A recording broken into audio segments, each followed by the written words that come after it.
Okay, thank you, everybody, and it's great to be here. I want to thank our great speakers, Speaker Pelosi, all of my colleagues in the House and Senate who have played such instrumental roles in this so important an issue.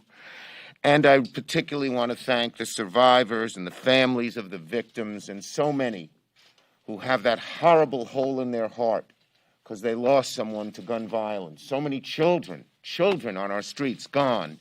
And yet these advocates light a candle every day.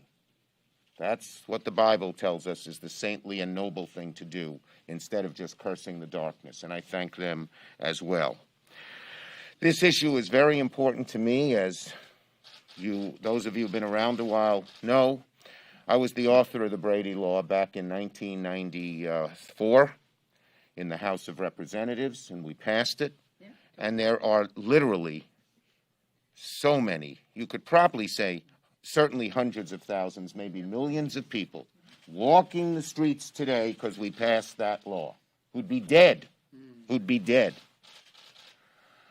But when we passed the law, it had, little did we know, it had some loopholes in it that we didn't know at the time. We didn't know there'd be an internet, so we didn't prohibit internet sales without a background check. And to get the last few votes, just a little history, a couple of our members from more moderate states said, just exclude gun shows. Don't put them in, because in those days, actually, gun shows weren't much. There were places where you showed your 1939 Derringer off. And of course, the NRA and the gun merchants and the merchants of death started using the gun shows as a way to get around the law. So H.R. 8 closes these loopholes. A universal background check. It is desperately needed. And the House, of course, has had the good sense to pass this 3 times? Twice. Twice after today. Oh, twice after today. We'll have the good sense to have passed this bill twice.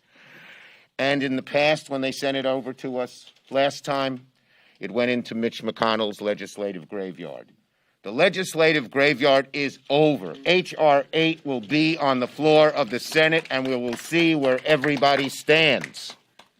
No more hopes and prayers, thoughts and prayers. A vote is what we need. A vote, not thoughts and prayers. And we will see where people stand, and maybe we'll get the votes. And if we don't, we'll come together as a caucus and figure out how we're going to get this done, because we have to get it done. For the lives of the American people, for the safety of our streets, and particularly for our young kids, so many of whom in my state and all the states represent, mine and Jerry's state, and all the states represented here, whose lives are taken at such tender ages because of gun violence and guns. Senator Durbin will be holding hearings, and we are shining the spotlight on this issue. We are going to win on this issue. The American people, I'm sure it's been mentioned, are overwhelmingly, like 90%, on our side. So I thank the House for having this event, but more importantly for passing the bill today, and now we will focus on getting it through the Senate. Who am I supposed to call on? Jerry.